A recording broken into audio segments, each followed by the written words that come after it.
Maranata familia, y bienvenidos a otra presentación más de nuestro seminario Descubriendo el Apocalipsis, tu vida nunca será igual. El tema de hoy se titula La esposa del Cordero, parte número 1. Pero antes de comenzar vamos a tener una palabra de oración. Padre Santo, gracias por el privilegio que nos concedes de nuevamente venir juntos a estudiar tu palabra. Pedimos, Padre, que tu Espíritu Santo nos siga dirigiendo, fortaleciendo, conduciendo en Él, que nuestra fe aumente, Padre, y que nuestra vida cada día se refleje más el carácter de Cristo. En esta presentación, Padre, queremos hablar sobre la esposa del Cordero y necesitamos que tu Espíritu nos dirija en todo momento. Gracias por la bendición y te lo pedimos en el nombre de Jesús. Amén.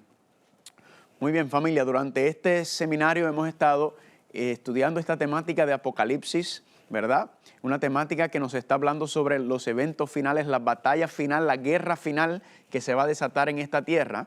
Y como habíamos mencionado anteriormente, la guerra comenzó en el cielo, pero aquí en la tierra comenzó allá en el jardín del Edén. Y vimos que en la promesa de Génesis capítulo 3, Dios le dijo a la serpiente, al diablo, le dijo, de la mujer saldrá una simiente, ¿verdad? Y esa simiente peleará con tu simiente, pero tu simiente le va a dar una herida mortal, pero la simiente de la mujer te va a destruir, ¿verdad? Yo le llamo la profecía madre de todas las profecías, la profecía pilar, esa profecía de Génesis capítulo 3, versículos 15 y 16, el fundamento. Y vimos que esa batalla o esa guerra de las simientes comenzó con Caín y Abel, en donde un hermano mató al otro hermano. ¿Por qué? Porque el primer hermano quiso ser fiel, porque el primer hermano quiso adorar y obedecer a Dios como Dios se lo pidió. Pues en Apocalipsis, familia, vemos el desglose, la última batalla de las simientes, la última guerra de las simientes, que de hecho vamos a ver que es ya la guerra del Armagedón. Pero antes de entrar en esa temática, tenemos que entonces identificar a la otra mujer. Ya identificamos a la primera mujer de Apocalipsis capítulo 17, ¿verdad? A la ramera, a Babilonia, ese sistema apóstata que se levanta en los tiempos del fin. Pero también la Biblia nos habla de otra mujer, ¿verdad? Ahora, ¿qué es lo que está ocurriendo? Que estas dos mujeres o estas dos iglesias en el tiempo final están también ambas profesando ser la esposa del Cordero, ambas profesando ser la mujer de Dios, ambas profesando ser la iglesia de Dios, pero como sabemos solamente una de ellas puede hacerlo. Ahora la pregunta es, ¿cuál de ellas será verdaderamente? ¿Cuál verdaderamente se convertirá en la esposa del Cordero? Noten lo que dice 1 de Timoteo capítulo 3, versículos 14 y 15. Dice, esto te escribo con la esperanza de que vendré pronto a ti, para que si tardo, dice Pablo, sepas cómo debes conducirte en la casa de Dios, que es la iglesia del Dios viviente, columna y baluarte o sostén de la verdad. Noten, familia, que cuando usted va a buscar una iglesia, cuando tratamos de identificar cuál es la iglesia en el tiempo final, Pablo nos dice que la Biblia, que la iglesia es el sostén o el baluarte de la verdad. Ahora la pregunta es, ¿qué es la verdad? Juan capítulo 17, versículo 17 dice, santifícalos en tu palabra, en tu verdad, tu palabra es verdad. Entonces, la verdad absoluta se encuentra solamente en un lugar, se encuentra en la Biblia, no en un hombre, no en un ser humano. Por lo tanto, cuando tú vas a buscar una iglesia, cuando tú vas a procurar buscar una iglesia, muchas veces la gente se deja llevar por cuán grande es la iglesia, cuán bonita es la iglesia, ¿verdad? Si la iglesia es cómoda, quiénes son los que van a esa iglesia, si son la gente que son de mi clase social, que son de mi grupo, ¿verdad? Si mi familia va a la iglesia, si el pastor predica bonito, si la iglesia tiene buenos programas para los niños, si la música, cómo cantan, cómo se la alabanza en la iglesia. A veces nos enfocamos en todas esas características que una que otra pueden ser importantes y otras no. Pero verdaderamente lo más importante cuando se va a buscar una iglesia, lo más importante es que predique, enseñe y sostenga la verdad bíblica. Eso es lo más importante. Y noten que cuando usted va buscando, no hay ninguna iglesia en el mundo, familia, ninguna iglesia que profesa estar enseñando mentiras. Todas las iglesias, hay más de 30,000, si no me equivoco, más de 30,000 iglesias cristianas. Cada día se levantan y cada día caen iglesias. Y todas profesando enseñar la verdad, todas profesando seguir la verdad, y hasta cierto punto es verdad porque todos, por lo menos la mayoría, la gran mayoría enseñan algo de la palabra de Dios, tienen la fuente de la verdad. Pero el asunto, la pregunta que nos hacemos es, ¿será que enseñan toda la verdad?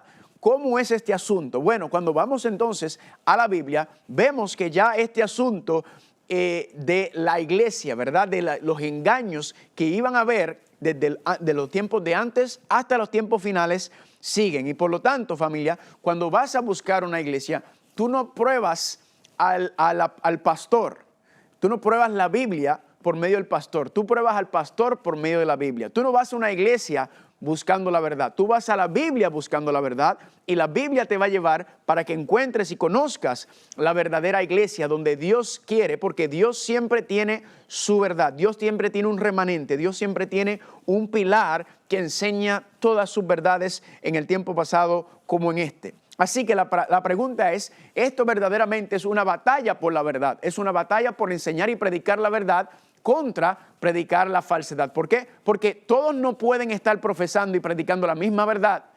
¿Por qué? Pues sencillo, porque la mayoría de las iglesias se contradicen, ¿verdad? Enseñan unas cosas, otros enseñan otros, y esa confusión, familia, que existe dentro del cristianismo, sabemos que no viene de Dios, porque Dios no es un Dios de confusión, sino Dios es un Dios de orden. Entonces nos preguntamos, ¿cómo podemos encontrar esta verdad? ¿Cómo podemos saber dónde está? Porque solamente una de ellas puede ser, familia, la que levante y predique todas las verdades en los tiempos finales. Noten lo que dice Apocalipsis capítulo 19, versículos 7 al 9. Regocijémonos y alegrémonos y démosle a él la gloria, porque las bodas del Cordero han llegado y su esposa se ha preparado. Aquí nos está hablando, familia, diciendo que la esposa del Cordero se ha preparado, está preparándose para el regreso de su esposo y Cristo nos quiere llevar, Cristo nos quiere preparar para que todos podamos ir, familia. Pero ¿cómo entonces podremos identificar a esa mujer de Apocalipsis capítulo 12? Porque repetimos, hay dos mujeres o dos iglesias en el libro de Apocalipsis o en el tiempo final. Está la mujer de Apocalipsis capítulo 12 y está la mujer de Apocalipsis capítulo 17. Ambas profesando ser el pueblo de Dios, ambas profesando llevar la verdad, pero solamente una puede hacerlo. Ahora, ¿cómo podemos identificar a la mujer de Apocalipsis capítulo 12? La otra pregunta que le haría es, ¿será que pudimos identificar a la mujer de Apocalipsis capítulo 17? ¿Será que la ramera, el sistema apóstata, se pudo identificar claramente por medio de la palabra de Dios? Y la contestación es sí. Vimos en un tema anterior que la Biblia nos dio muchos detalles sobre cómo poder identificar al sistema. ¿Por qué razón? Porque si el engaño viene por medio de ese sistema Babilonia, ese sistema falso, caído, ¿verdad?, que enseña un cristianismo torcido, significa que así como Dios quiere que estemos preparados, Dios no nos dice, cuidado con Babilonia, cuidado con la bestia, cuidado con el anticristo, para luego dejarnos al azar, nosotros buscando como chivos sin ley, a ver si encontramos cuál es esa iglesia. No, Dios nos va a mostrar claramente y contundentemente, con toda la evidencia que necesitamos para poder identificar ese sistema, que así hacemos en Apocalipsis 17, significa entonces, familia, que podremos hacer lo mismo con la mujer de Apocalipsis capítulo 12. Esa mujer que dice que está vestida de la gloria de Dios, podemos también. Es importante notar, familia, que Dios siempre tiene una iglesia visible. Esa iglesia visible se encuentra en Apocalipsis capítulo 12. Una iglesia que levanta y predica todas las verdades. No significa, quiero quedar muy claro, que no hay cristianos fieles y genuinos en otras iglesias. No, jamás. En todas las iglesias, en todos los lugares, se encuentran creyentes fieles, sinceros, que aman al Señor y les sirven de acuerdo a lo que conocen y entienden. Pero lo que no estamos hablando de la sinceridad individual de las personas, estamos hablando de la iglesia, de la estructura, de la institución, de lo que enseña. Y así como la ramera de Apocalipsis 17, esa institución mundial que establece ese sistema, también entonces en Apocalipsis 12 nos habla de otra institución, otra iglesia que se levanta, que predica todas las verdades. Ahora, para entender y comprender mejor el asunto, la temática sobre la iglesia o la mujer, quiero que regresemos a un capítulo muy importante que habíamos estudiado anteriormente, Apocalipsis capítulo 12. Quiero que vayan conmigo, por favor. Apocalipsis capítulo 12 es un capítulo fascinante. Ya lo habíamos analizado y estudiado cuando hablamos sobre la segunda bestia de Apocalipsis. Pero ahora lo vamos a utilizar el mismo capítulo, pero ahora el enfoque, le vamos a dar otro enfoque, otra perspectiva. ¿Por qué? Porque le voy a mostrar que Apocalipsis capítulo 12 tiene algo muy interesante, y es que tiene o identifica o detalla o explica las 7 etapas de la iglesia de Dios. Las 7 etapas del pueblo de Dios. Apocalipsis 12 detalla de una manera muy interesante esta historia. Así que vamos a comenzar. Si quieren ir conmigo, por favor, Apocalipsis capítulo 12, versículo número 1. Dice así, Apocalipsis 12, 1. Aquí está la primera etapa. Apareció en el cielo una gran señal, una mujer vestida del sol, con la luna debajo de sus pies, y sobre su cabeza una corona de 12 estrellas. Esta es la introducción al pueblo de Dios, ¿verdad? La mujer, nuevamente, la mujer representa la iglesia, como ya hemos estudiado, el pueblo de Dios. Noten que está vestido con el sol. El sol en este contexto representa el sol de justicia, que es Cristo Jesús. La mujer está vestida del sol. En otras palabras, la mujer está cubierta por la justicia de Dios. Amén. Y dice que está vestida del sol con la luna debajo de sus pies. Vamos a hablar de la luna debajo de sus pies un momento. La luna, pregunto, ¿refleja su propia luz? No. Sabemos que la luna refleja la luz ¿de dónde? Del sol. Entonces, si en este contexto el sol representa la justicia de Cristo y la mujer está parada sobre la luna que está reflejando esa luz, esa gloria de Dios, ¿qué representa la luna entonces? Pues la luna representa la palabra de Dios, porque nuevamente, como dijo Pablo, la iglesia está cimentada, está fundada, está parada sobre la palabra de Dios. Es el fundamento de la iglesia. En este contexto representa la luna, y la luna está reflejando, o la palabra de Dios está reflejando, ¿qué cosa? La gloria de Dios, la gloria de Cristo, ¿verdad? Cristo dijo, escudriña las Escrituras, porque en ellas creen que está la salvación, pero no, la Biblia es la que te habla de mí, da testimonio de mí. Entonces aquí es donde llevamos a Cristo. Recuerda, la Biblia nos salva. El que salva es Cristo Jesús, pero la Biblia te lleva a donde está Jesucristo. La Biblia te lleva a Cristo. Amén. Y luego dice, y sobre su cabeza una corona de 12 estrellas. Aquí nuevamente el número 12, muy representativo, ¿verdad? Los 12 discípulos, los 12 apóstoles, los 12 jueces, los 24 ancianos, los 144,000. El número 12 en sus diferentes facetas representa mayormente el liderazgo de la iglesia, ¿verdad? Las 12 estrellas. Ahora, esa fue la introducción. Vamos al versículo 2. Y estando encinta clamaba con dolores de parto en la angustia del alumbramiento. Ahora Apocalipsis capítulo 12, versículo 2, si nota, dice que la mujer está ¿qué? La mujer está embarazada, está con dolores de parto. En otras palabras, está para dar a luz. La pregunta es, ¿quién es el que está por venir? Pues familia, aquí nuevamente ligamos o conectamos este versículo con Génesis capítulo 3, versículo 15 y 16, donde dice, la promesa era, ¿qué le dijo Dios a la serpiente? De la mujer saldrá la simiente, ¿verdad? Y esa simiente va a salir, y esa simiente es la que te va a destruir. Entonces aquí se está cumpliendo la promesa, ¿verdad? De Génesis capítulo 3, donde aquí está a punto de nacer de la mujer, ¿quién? El Mesías, la simiente, el Salvador, el Hijo de Dios.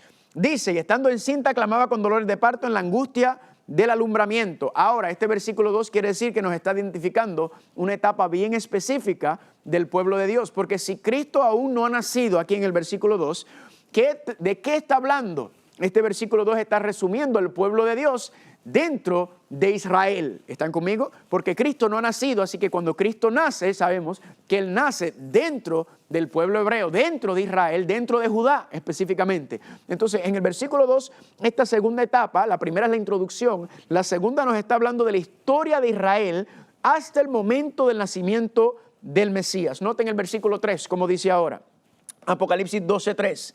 También apareció otra señal en el cielo, he aquí un gran dragón escarlata que tenía 7 cabezas y 10 cuernos, y en sus cabezas 7 diademas. Ya habíamos hablado sobre este dragón, ¿verdad? Y noten la característica las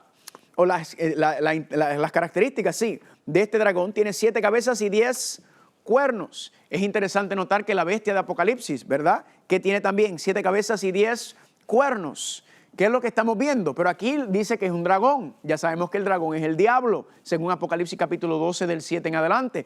Pero entonces aquí dice que es, en Apocalipsis 13 y en el 17, y en otro lado dice que es una bestia, una nación o un reino. La pregunta es entonces, ¿qué es lo que está? ¿Es el dragón o es la bestia? Pues familia, es sencillo. es que el dragón o el diablo es el que está detrás de estas bestias o de estas naciones, de estos sistemas que están tratando de acabar con el pueblo de Dios. Así que nuevamente vemos que el diablo es el que está detrás de la cortina manejando esta situación, y vamos a ver que el contexto nos explica cuál es esa nación que está aquí. Versículo 4, y su cola arrastraba la tercera parte de las estrellas del cielo y las arrojó sobre la tierra. Noten lo que dice: y el dragón se paró frente a la mujer que estaba para dar a luz, a fin de devorar a su hijo tan pronto como naciese. Aquí nos dice que el dragón, el diablo, está parado frente a la mujer para cuando ella dé a luz al Mesías. ¿Qué quería hacer?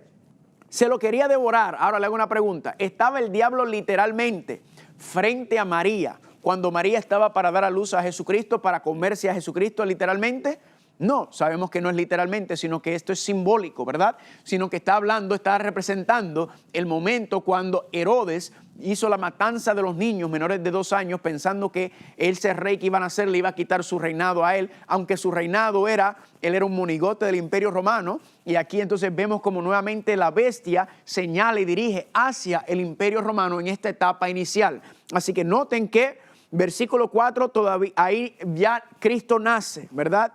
Y luego dice versículo número 5, y ella dio luz al hijo varón. En otras palabras, el dragón no tuvo éxito en tratar de matar a la simiente, de matar al Mesías, porque él sabía que ese era el que me iba a matar a mí, ¿verdad? El diablo entonces hace todo lo posible. Recuerda, si usted quiere resumir las escrituras hebreas, o lo que le llaman el Viejo Testamento, si usted lo quiere resumir, es básicamente la historia del diablo tratando de acabar o evitar o eliminar al Mesías, al simiente, al linaje por donde iba a venir, hacer todo lo posible para evitarlo. Pero ya entonces en la escritura griega o en el Nuevo Testamento, como le llaman, entonces ya vemos el cumplimiento donde el Mesías llega, ¿verdad? Así que todo es preparación o antesala para la llegada, y Dios protegiendo en las escrituras hebreas o en el Viejo Testamento, protegiendo el linaje por donde iba a venir la simiente, porque recuerden, Él era el Salvador, Él era el que iba a darle una segunda oportunidad a la humanidad, Él era el que le iba a quitar el poder y el reino a Satanás y iba a acabar con su dominio. Así que, ¿qué ocurrió en el versículo 5 de Apocalipsis 12? Y ella dio luz a un hijo varón, que regirá con vara de hierro a todas las naciones, y su hijo fue arrebatado para Dios y para su trono. Noten qué fascinante que el dragón no tuvo éxito y que ese hijo varón, ¿qué hizo? Nació. Y no solamente nació en el versículo 5. Quiero que notemos algo interesante del versículo 5 de Apocalipsis 12.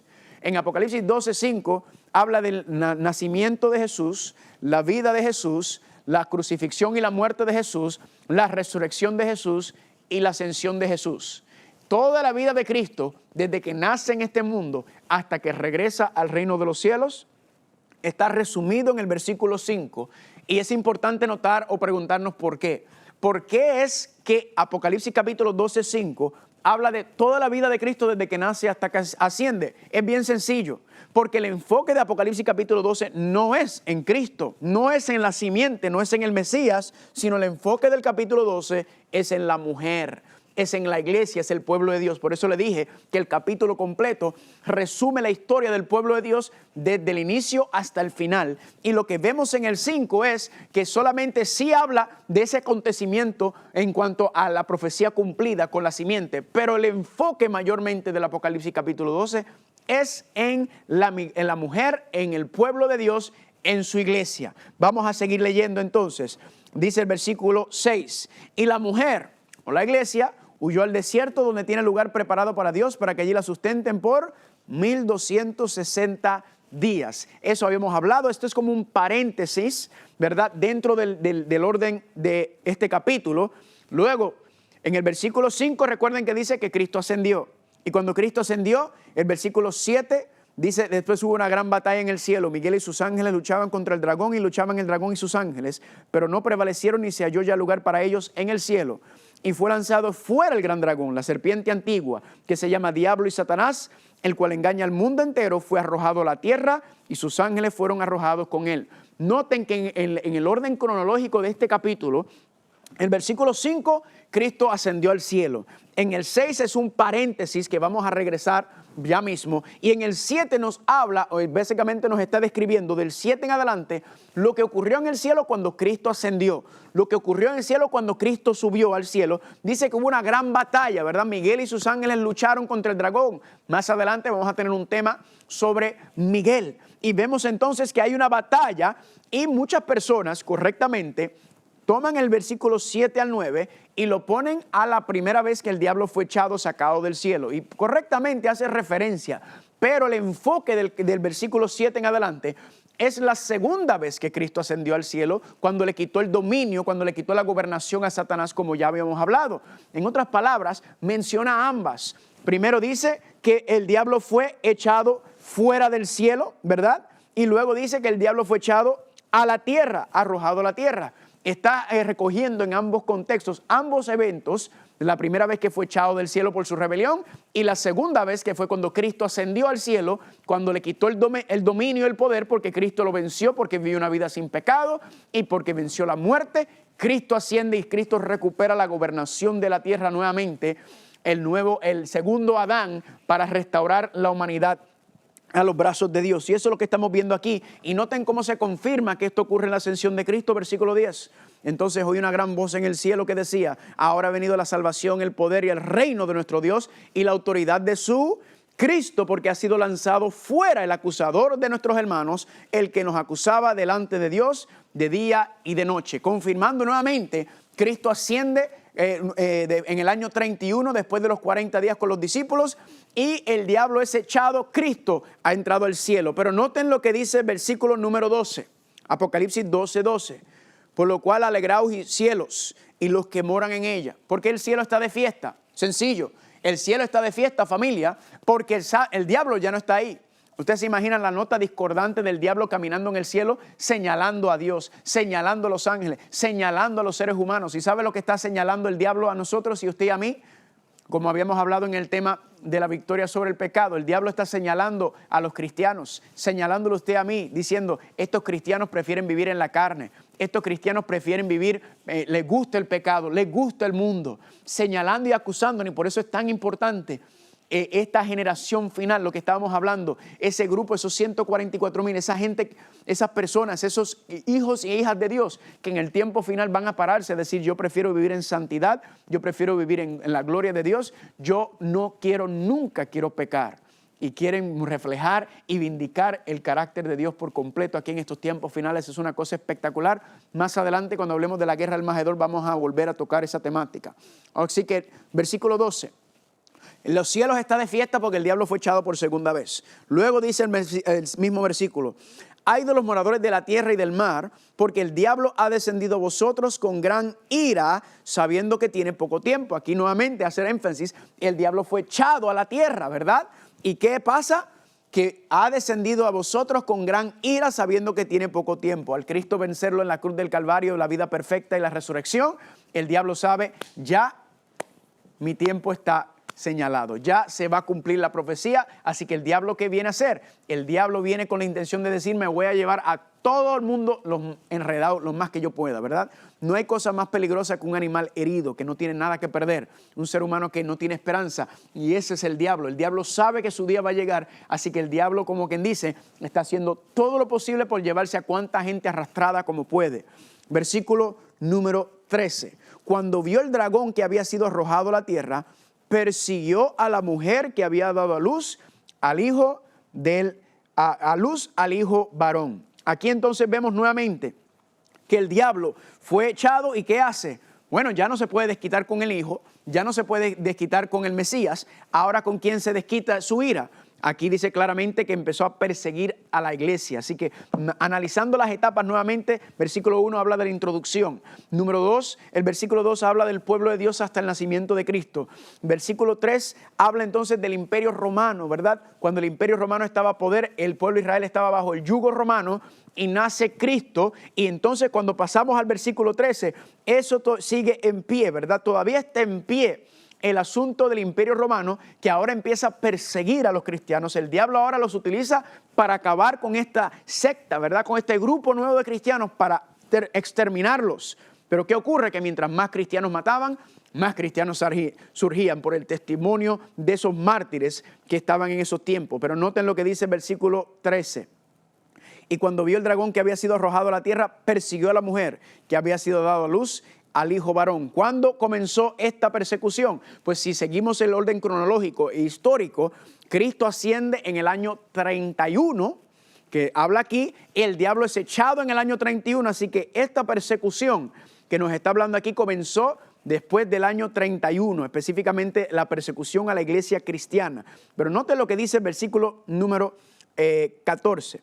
Y se le dio a la mujer las 2 alas de gran águila para que volase de delante de la serpiente al desierto, a su lugar donde sustentada por un tiempos y la mitad de un tiempo. Ahora vamos a ver que este versículo 14 es paralelo al versículo número 6. Noten ahora nuevamente, nos da un periodo de tiempo. Dice que la mujer estaba siendo atacada o perseguida por el dragón, por el imperio romano, pero luego ¿qué ocurrió? Dice que la mujer fue protegida. Dios protegió a la mujer y la llevó ¿a dónde? La llevó al desierto, donde es sustentada por tiempos y la mitad de un tiempo. Vamos a hablar primero sobre ese desierto. Si ya sabemos, como hemos estudiado, que las aguas o el mar representa pueblos, muchedumbres, naciones y lenguas, grandes cantidades de poblaciones, grandes reinos y monarquías, quiere decir que el desierto tiene que ser lo contrario, ¿verdad? Porque en las aguas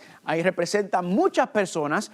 El desierto es lo contrario al agua. El desierto no hay agua, por eso es que está desértico, ¿verdad? Entonces, ¿qué representa esto? Significa que la iglesia, el pueblo de Dios, a medida que la persecución siguió, la iglesia Dios la tomó y la llevó al desierto, la sacó de la ciudad y la protegió, la sacó de donde estaban los reinos, muchedumbres, naciones y lenguas y la llevó a un desierto. Ahora, ¿cuándo ocurrió esto? Pues dice que fue por un tiempos y la mitad de un tiempo. Ya nosotros sabemos que tiempos y mitad de un tiempo son 3 años y medio o 1260 días o 1260 años. Recuerda el principio profético de que un día profético es equivalente a un año literal. Eso lo habíamos estudiado anteriormente.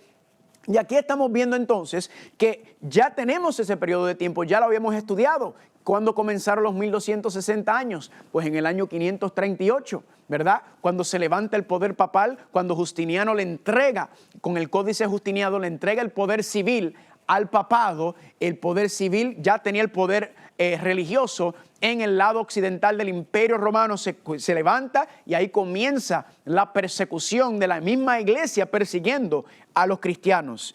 Y entonces termina en cuando, en el 1798, cuando se le quita el poder civil político directamente relacionado con Napoleón Bonaparte, que en el 1798 mandó a llevar arrestado al Papa Pío VI. Entonces, familia, este capítulo es interesante porque mire cómo nos da estos periodos de tiempo tan exactos, tan marcados, ¿verdad? Ya nuevamente, del 12 y el 13 nos habla del año 31, que fue cuando Cristo ascendió, hasta el año 538. ¿Cómo sabemos que el versículo 13 termina en el año 538? Porque el versículo 14 dice que por 1260 años Dios protegió, cuidó a su iglesia. Y eso comenzó en el 538. Así que tenemos el periodo profético. ¿Y qué significa que la iglesia fue tomada o llevada al desierto? Sencillo. La historia enseña que dentro del territorio del Imperio Romano, cuando se levanta el poder papal y toma el poder político y empieza a perseguir, atacar lo que conocemos como la Inquisición y otros medios y métodos para arrastrar y acabar con el pueblo de Dios, ¿qué ocurrió? Que hubo grupos de personas que se fueron a los montes, a las montañas, grupos como los valdenses, ¿verdad? Y eso está explicado en la historia de Francia y diferentes partes de Europa, donde estos cristianos salieron de las ciudades y se fueron a vivir ¿a dónde? A las montañas. ¿Por qué? Porque no había nadie ahí. Se fueron a hacer colonias y a vivir en estos lugares desérticos, porque no habían personas, para seguir viviendo de acuerdo a su fe. Así que gloria a Dios por eso. Noten lo que dice, vamos a continuar con el versículo 15, dice: y la serpiente arrojó de su boca tras la mujer agua como un río, para que fuese arrastrada por el río. Noten que Dios protege a la iglesia y luego dice que el diablo sigue arrojando tras su boca agua tras la mujer. Agua, pueblos, muchedumbres, naciones y lenguas. Esto está haciendo representación del diablo utilizando los poderes europeos, ¿verdad? Y todas las colonias de Europa para acabar con el pueblo de Dios, para acabar con ellos utilizando los poderes militares, civiles, para terminar y exterminar al pueblo de Dios. Pero noten qué ocurre en el versículo 16. Pero la tierra ayudó a la mujer, pues la tierra abrió su boca y tragó el río que el dragón había echado de su boca. Qué interesante, familia, que en el versículo número 14 dice que cuando la persecución se levantó dentro del Imperio Romano, cuando el poder papal se levanta, Dios la sustentó o la protegió, la cuidó Dios por 1260 años. Pero ahora en el versículo 16 pasa algo, que la mujer ahora pasa ¿a dónde? A la tierra. En otras palabras, Dios ya no tiene que proteger o sostener a la mujer porque ahora es la tierra quien la está ayudando. Quiere decir entonces que la ayuda o la protección que Dios le dio al pueblo de Dios por 1260 años, terminó en el año 1798, significa entonces que este versículo 16 tiene que estar ocurriendo después del 1798. ¿Por qué? Porque ya Dios no la tiene que sostener o proteger porque ella se ha ido a la tierra, a este lugar, y este lugar la está protegiendo. ¿De qué? De la persecución que está ocurriendo en el territorio de Europa después de la caída del Imperio Romano. Ahora, ¿qué lugar es ese que ayudó a la mujer y tragó el agua, verdad? Pues familia, la historia ya lo habíamos hablado cuando hablamos de la segunda bestia. Ese territorio, ese lugar que protegió a la mujer, familia, se conoce como los Estados Unidos de América. La iglesia huye de Europa, la iglesia huye de la persecución que hay en Europa. ¿Y qué hace? Y la iglesia huye a los Estados Unidos. Los peregrinos, como habíamos hablado, vienen buscando libertad religiosa, entre otras cosas que también muchas personas empezaron a venir a buscar. Pero básicamente, familia, la iglesia entonces, la iglesia protestante, esta etapa específicamente está hablando de la iglesia protestante que se levanta en Europa, y entonces viene y huye a los Estados Unidos para tener esta libertad. Pero noten algo que interesante, que los Estados Unidos, dice el versículo 16, protegió a la mujer. Si recuerdan que habíamos estudiado cómo fue que Estados Unidos ayudó a la mujer, porque cuando se levanta la nación de Estados Unidos, el Estados Unidos en su constitución establece una clara separación entre la iglesia y el Estado, ¿verdad? Habíamos leído la carta, Bill of Rights, los derechos civiles que protegen a la ciudadanía,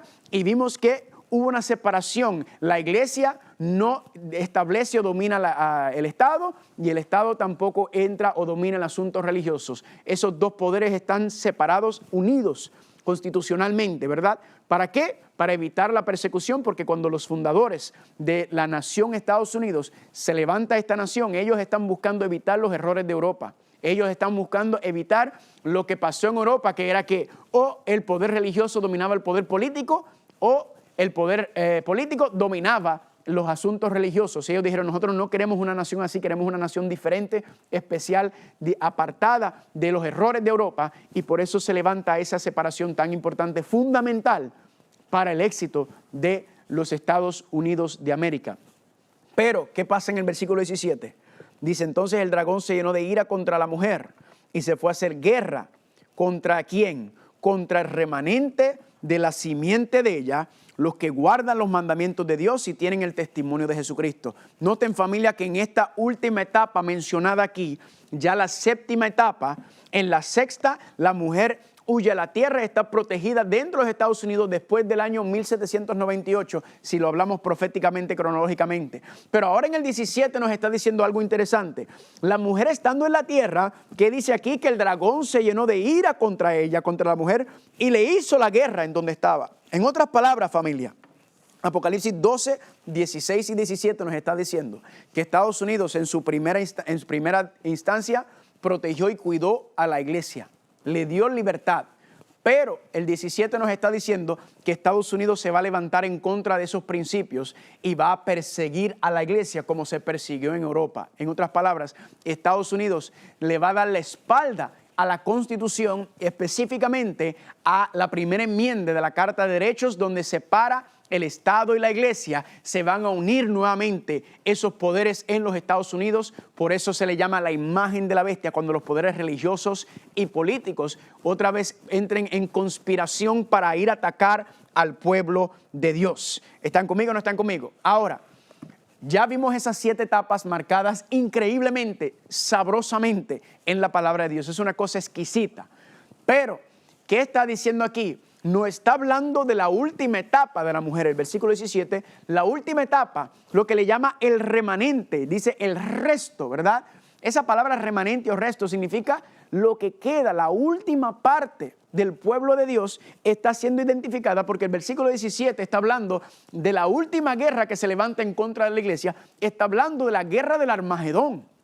Eso es lo que está haciendo mención aquí, que se le va a levantar una guerra al pueblo de Dios. Ahora, noten que sin darnos cuenta hemos visto que hay 4 características que podemos claramente identificar de la mujer de Apocalipsis y del remanente de la mujer, o sea, la última etapa del pueblo de Dios. Primero, se levanta después del año 1798, porque como vimos, la iglesia huye de Europa y huye a Estados Unidos, ¿verdad? Así que esto tiene que ser después del año 1798, 1, y número 2, tiene que entonces levantarse o continuar la iglesia de Dios. ¿En qué parte? En los Estados Unidos de América, representado en ese contexto por la iglesia protestante. De alguna manera entonces hay una continuación dentro de los Estados Unidos de la iglesia protestante que se levanta. Ahí hay 2 características. ¿Cuál es la tercera característica del remanente de la mujer? Dice aquí que el remanente de la simiente de ella guardan los mandamientos de Dios. Tercera característica, guarda. ¿Cuántos mandamientos hay? ¿9 mandamientos? No, son 10 mandamientos. Significa que este remanente, esta iglesia, esta etapa final, levanta la santa ley de Dios, levanta esos principios divinos que Dios estableció. ¿Y cuál es la otra característica? Tiene el testimonio de Jesucristo. Aquí es donde la cosa se pone un poco interesante. Aquí dice que la iglesia, el pueblo de Dios final, la última etapa de la iglesia, va a levantar los mandamientos y también tiene el testimonio de Jesús. Ahora, esa frase, el testimonio de Jesús, se puede entender de muchas maneras, pero lo que me encanta de la Biblia es que la Biblia es clara y nos enseña y nos muestra para que no le demos interpretación propia, sino dejemos que ella misma se interprete. Vayan conmigo a Apocalipsis capítulo 19, versículo 10. Les voy a mostrar qué es el testimonio de Jesús, ¿verdad? Usted podrá tener su idea, yo tengo mi idea de lo que es el testimonio de Jesús, pero yo quiero dejar que la Biblia sea la que explique lo que es el testimonio de Jesús. Noten Apocalipsis capítulo 19, versículo 10. Dice, Juan está hablando, yo me postré a sus pies para adorarle. Este fue el ángel que se le apareció a Juan, y Juan se iba a postrar ante el ángel. Y el ángel le dijo, mira, no lo hagas, que yo soy consiervo tuyo y de tus hermanos que retienen el testimonio de Jesús. Aquí está la frase. Y el ángel le dice, adora a Dios, porque el testimonio de Jesús es el espíritu de la profecía. Noten, familia, que dice que el testimonio de Jesucristo es ¿qué? El testimonio de Jesucristo es el espíritu de la profecía. Así que yo no he tenido que tratar de identificar lo que significa o representa el testimonio de Jesucristo, sino que dice que el testimonio de Jesucristo es el espíritu de la profecía. Así que 2 preguntas nos surgen de ahí. ¿Qué es el espíritu de profecía y por qué se llama espíritu de profecía, verdad? ¿Qué es el espíritu de profecía y por qué se llama espíritu de profecía?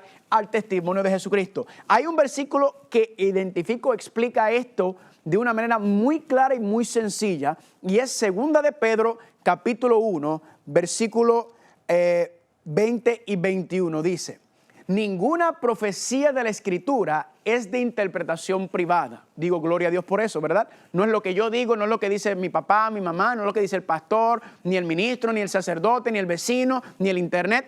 No, ninguna profecía de la Escritura es de interpretación privada. ¿Por qué?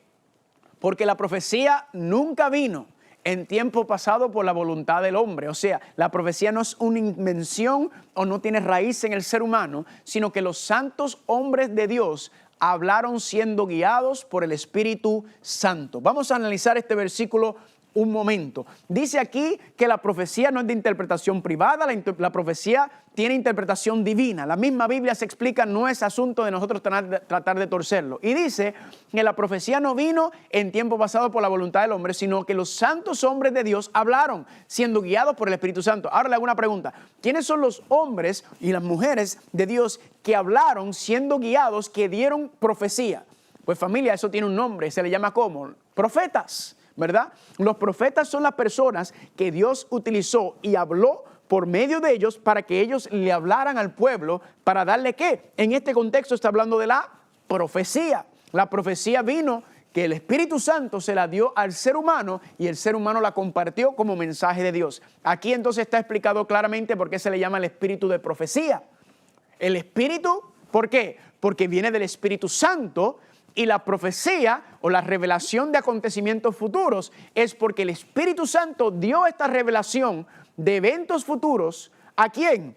A los profetas. ¿Están conmigo o no están conmigo? Así que el espíritu de profecía es la revelación que se le da a los profetas. En otras palabras, cuando dice en Apocalipsis 2:17 que la mujer, el remanente de la iglesia, tiene que guarda los mandamientos de Dios y tiene el testimonio de Jesucristo, significa que hay espíritu de profecía. En otras palabras, hay profeta entre medio de ellos. Ahora, esto a alguna gente le puede sonar un poco alarmante. La gente dice, profeta, ¿verdad? Que usted piensa, porque hoy en día, usted se da cuenta, todo el mundo dice que es profeta. Todo el mundo habla de que es profeta, pero le hago una pregunta. ¿Será que porque simplemente una persona diga que es profeta, debemos inmediatamente rechazar a la persona? No, ¿por qué? Porque puede ser que sea profeta de Dios, que Dios le está hablando. Ahora, noten esto, que si fuera que no van a haber profetas en los tiempos finales, entonces podríamos deducirlo automáticamente y usted no se tendría que preocupar. Pero Cristo dice claramente en Mateo capítulo 24, hablando sobre los profetas en el tiempo del fin, dice, muchos falsos profetas, se levantarán falsos cristos y falsos profetas, y harán grandes señales y prodigios, de tal manera que engañarán, si fuera posible, aún los escogidos. Noten que Cristo no nos dice cuidado con los profetas que los van a engañar en el tiempo final, sino que está diciendo que se levantarán falsos cristos y falsos profetas.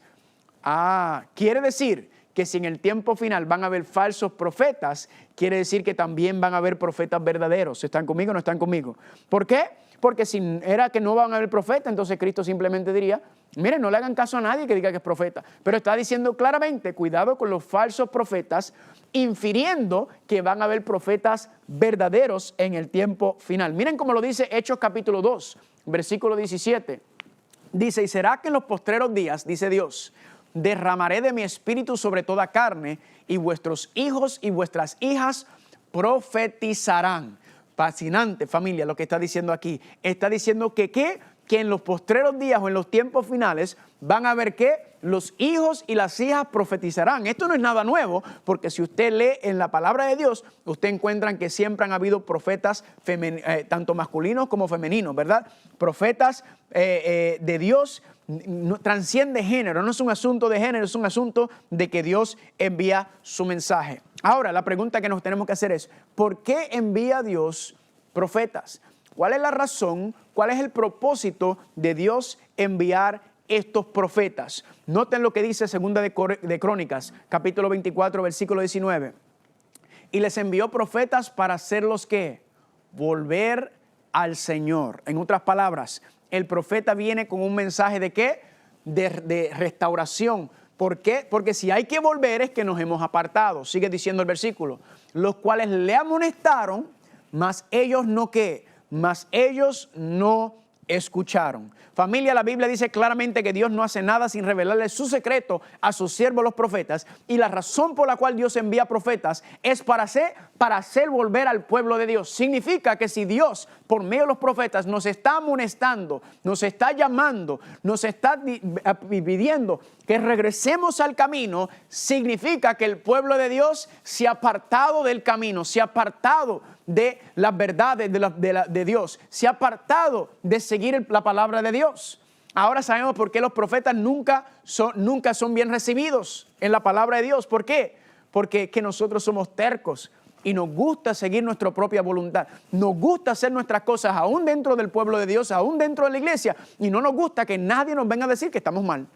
Pero el profeta no viene a hablar lo que quiere hablar. El profeta viene a dar un mensaje de amonestación que Dios le dio. ¿Están conmigo o no están conmigo?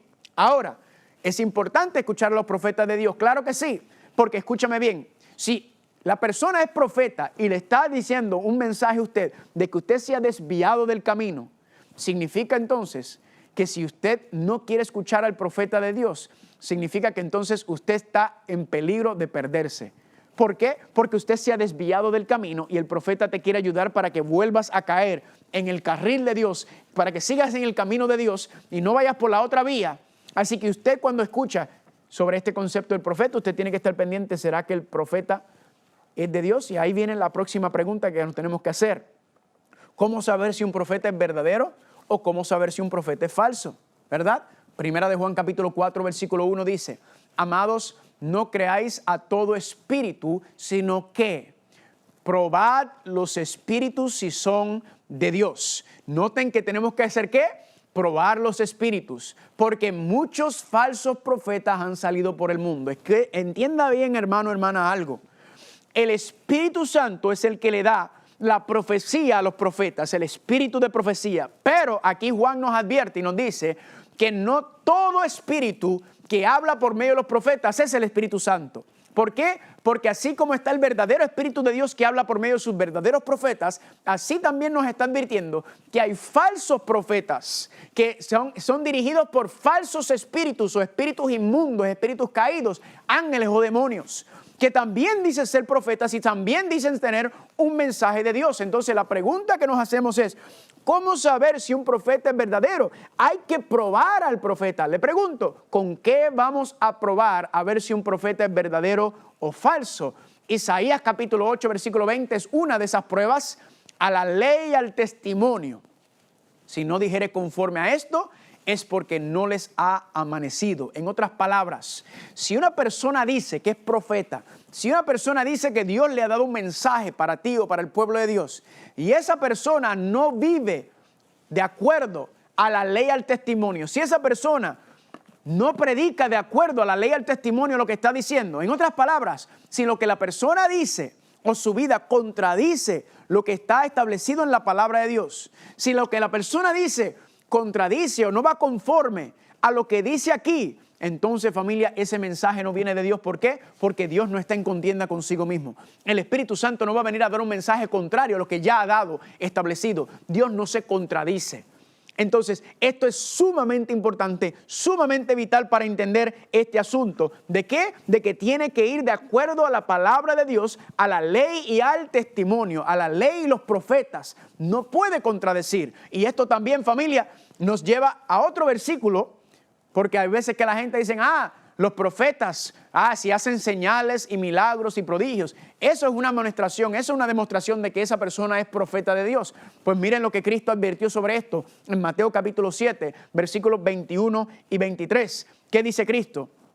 Muchos me dirán en aquel día: Señor, Señor. Recuerden esa frase, Señor, Señor, es enfáticamente diciendo: yo soy un cristiano, yo soy un hijo de Dios. Muchos me dirán: Señor, Señor, ¿no profetizamos en tu nombre? Ahí está la primera, profetizaron. En tu nombre no echamos fuera demonios. Segundo, ni en tu nombre no hicimos muchos milagros. Tercero, están profetizando, están echando demonios y están haciendo milagros. Eso es claramente una representación de que Dios está con ellos. No. Cristo entonces les declaró: nunca os conocí, apartaos de mí, hacedores de maldad. Noten esto, familia. Están profetizando, están sacando demonios y están haciendo milagros. Y ellos dicen: Señor, miren todo esto. Y Cristo le dice: yo no te conozco. Yo no sé de qué tú estás hablando, llamándome a mí Señor, Señor. ¿Por qué? No te conozco, apartados de mí, hacedores de maldad. Esa frase, hacedores de maldad, es espectacular. Porque la palabra maldad en griego es la palabra anomia. Y la palabra anomia en griego es una palabra compuesta, anomia, el que está en contra, nomia, ley. En otras palabras, apártate de mí, quebrador de la santa ley. De hecho, en inglés, en la versión inglés dice lawlessness, lawbreakers, violadores de la santa ley. Noten que le está diciendo: tú profetizas, tú echas fuera demonios y tú haces muchos milagros, y sin embargo, algo tan fundamental como mi santa ley, algo tan básico como la santa ley de Dios, tú no la sigues. Tú la echas a un lado. Tú estás olvidando los principios divinos por el cual se rige mi gobierno y el universo. Y tú estás diciendo que estás obrando por medio de mí. Ese no es el Espíritu de Dios. Ese es un espíritu caído, un espíritu inmundo el que está hablando a ese profeta. Gloria a Dios, porque el Señor nos muestra y nos habla dentro de este sistema. Ahora, vamos a poner a un profeta a prueba en esta presentación. Vamos a poner esto a prueba, a la ley y al testimonio. Y un profeta que vamos a poner a prueba es un profeta muy conocido en el mundo. Y el profeta que quiero hablar en este momento se llama Joseph Smith. José Smith. Él es el profeta de lo que conocemos como la iglesia mormona, ¿verdad? Los santos de los últimos días. Quiero recalcar que no estoy hablando sobre los mormones. Los mormones, conozco varios mormones, gente muy humilde, gente muy sincera que aman y le sirven al Señor. No estoy hablando de ellos específicamente, personalmente. Estoy hablando de Joseph Smith. Yo quiero poner a Joseph Smith a prueba de acuerdo a la ley y al testimonio, de acuerdo a la palabra de Dios. Ahora, yo no sé si usted conoce la historia sobre Joseph Smith, pero cuando yo estaba, pasé de mi etapa ateo, cuando pasé a mi etapa de creer y luego en ser cristiano, cuando entro al cristianismo, yo empiezo a estudiar con diferentes denominaciones y yo estaba buscando la verdad. Y cuando empiezo a estudiar y leer con diferentes denominaciones, me encuentro con los mormones y me encuentro con Joseph Smith. Así que yo empiezo a leer sobre Joseph Smith y a aprender sobre él. Y es algo interesante que noté de Joseph Smith, ¿verdad? No sé si a usted le ha pasado quizás alguna vez tratar de estudiar con un mormón. El mormón no quiere estudiar la palabra de Dios, sino que quiere estudiar el libro del mormón. El libro del mormón fue escrito por Joseph Smith. Y a mí me costó mucho porque yo decía, es que yo no creo en este Joseph Smith, yo ni lo conozco, pero hablando de Joseph Smith. Cuando yo empecé a analizar e investigar sobre Joseph Smith, aprendí algo muy interesante. Joseph Smith tuvo casi 30 esposas. Joseph Smith practicaba la poligamia y también la predicaba y la enseñaba. Incluso le enseña que de esas casi 30 esposas, 10 de ellas eran casadas con otro hombre. Ahora le hago una pregunta. ¿Eso va conforme a la ley y al testimonio? Claro que no. ¿Por qué no? Porque Dios no creó a Adán y a Eva. Dios creó a Adán y a Eva. Cuando vemos en la santa ley de Dios, vemos que el mandamiento sobre no cometer adulterio, no fornicar, ¿verdad? El principio de ese mandamiento es cuidar, preservar la santidad del matrimonio entre un hombre y una mujer. Este señor, Joseph Smith, ¿qué enseñaba? ¿Enseñaba qué? Enseñaba que usted puede, y todavía la iglesia mormona, aunque contemporáneamente se ha apartado, por lo menos la mayoría de ellos se han apartado de la poligamia. El problema es que ellos siguen teniendo a Joseph Smith como profeta. Y Joseph Smith en sus escritos claramente enseña y practicaba la poligamia. Y por eso muchos todavía la practican de los que llamados mormones. Pero la vida de Joseph Smith, lo que dijo y lo que enseñaba, iba contrario a la palabra de Dios. Y hay muchas personas a veces que me dicen, pero David tuvo muchas esposas y tuvo muchas concubinas y Salomón, ¿verdad? Y Abraham. Y yo le digo, ¿y qué pasa? ¿Y qué importa eso? Dios no esconde los pecados de su pueblo, familia. Dios en su palabra no esconde nada. Dios lo pone todo al acecho para que veamos y no caigamos en los mismos errores de nuestros antepasados. El hecho de que ellos hayan practicado la poligamia, hayan tenido más de una esposa, lo que enseña es que ellos estaban siguiendo las costumbres y prácticas de los tiempos de ellos, por encima de la palabra de Dios. ¿Están conmigo o no están conmigo? Lo que enseña es que Dios nunca fue su plan. Usted no va a encontrar en ninguna parte en la Biblia donde Dios le dijo a un hombre, a una mujer, tómate otro esposo o otra esposa. Eso no existe. Eso siempre es por iniciativa humana y siempre de acuerdo a las costumbres de esos tiempos. El que Dios lo haya dejado que esté escrito en la historia de la palabra de Dios no significa que Dios lo aprobó ni que Dios lo mandó. Dios permite que el ser humano haga su voluntad, pero Dios nunca mandó, Dios nunca aprobó y Dios nunca pidió que esto ocurriera. ¿Están conmigo o no están conmigo? Familia, podemos mirar la vida de Joseph Smith y podemos mirar y decir que Joseph Smith, con todo el respeto que se merecen los mormones, Joseph Smith, ¿qué? Joseph Smith es un falso profeta. ¿Por qué? Porque su vida y lo que enseñaba y predicaba no iba conforme a la palabra de Dios. Ahora, cuando hablamos entonces de Apocalipsis capítulo 12, versículo 17, nos preguntamos, ¿cómo entonces encontraremos a estos profetas finales? ¿Cómo entonces encontraremos al remanente? Porque claramente tiene estas 4 características, y una de esas 4 características que mencioné, ¿verdad? Que se levanta después del año 1798, se levanta en los Estados Unidos de América, entre las iglesias protestantes, y guarda todos los mandamientos de Dios y tiene el espíritu de profecía, el testimonio de Jesús, o sea que hay un profeta en medio de ellos. La pregunta es, ¿cómo lo haremos? Pues miren, nosotros no tenemos que rompernos la cabeza aquí para tratar de encontrarlos. La Biblia enseña el método bíblico, ¿verdad? Nos da el método bíblico para encontrar estos profetas. Y voy a compartir con ustedes algo que aprendí, que se llama las profecías de juicio y tiempo. ¿Profecías de qué? Profecías de juicio y tiempo, profecías de tiempo y juicio, como usted le quiere llamar. En otras palabras, esto es un método que está claramente explicado en la Biblia, en donde Dios usa un método muy específico para identificar sus profetas por medio de profecías de tiempo y de juicio. Le voy a dar el esquema para terminar esta presentación y luego en la segunda parte vamos a continuar con el esquema y lo vamos a establecer. ¿Cuál es el esquema de las profecías de tiempo y juicio? Número 1, Dios levanta un profeta, el primer profeta, vamos a llamarle el profeta A. Dios le da una profecía de juicio y tiempo para el pueblo por medio del profeta A. En otras palabras, el profeta A, Dios le dice, profeta A, mira, dile al pueblo que yo voy a enviar un juicio en X tiempo determinado. Le da un tiempo, una profecía de tiempo. ¿Qué ocurre? Que esa profecía no es verdad presente para el profeta A. En otras palabras, no se cumple en la vida de ese profeta, o casi siempre el profeta muere o se va o se aparta a otro lugar. Luego de eso, Dios levanta el profeta B. Después, cuando se está acabando ese tiempo profético, Dios levanta ese profeta B y cuando lo levanta, Dios le dice al profeta B, mira profeta B, ¿te acuerdas lo que habló el profeta A? Que iba a venir un juicio y de que iba a venir en X tiempo determinado. Es el tiempo ahora de cumplirse ese tiempo. Se va a acabar esa profecía ahora y tú eres el encargado de llevar este mensaje al pueblo. Así que el profeta B, ¿qué hace? El profeta B se levanta, no a predicar su mensaje, sino a predicar el mensaje del profeta A, diciéndole, el tiempo se ha acabado, arrepiéntanse, la amonestación, regresen, conviértanse a Dios y regresen. ¿Qué ocurre? Que el profeta B le da el mensaje del cumplimiento como verdad presente, significa se va a cumplir ahora. Es un llamado a arrepentimiento.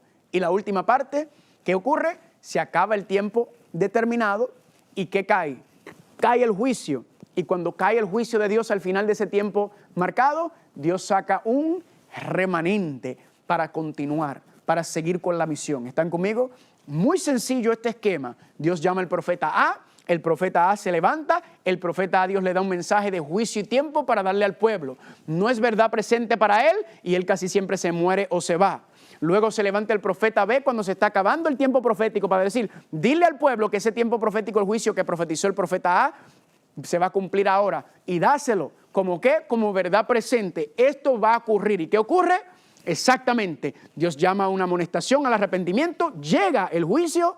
¿Y qué hace Dios? Saca un remanente fiel de ese cuerpo, de su pueblo, que quiere seguir cumpliendo con su misión, que quiere serle fiel a Dios. Familia, ese es el esquema que vamos a utilizar en la próxima parte, en la parte número 2. Y vamos a tomar ese mismo esquema para poder identificar claramente entonces ese espíritu de profecía, ese profeta que está mencionado en la última etapa del remanente del pueblo de Dios que se encuentra en Apocalipsis capítulo 12, 17, que está hablando del fin. Esperamos que nos siga sintonizando para seguir disfrutando y deleitando de este estudio tan fascinante que vamos a continuar. Gracias y que el Señor los bendiga.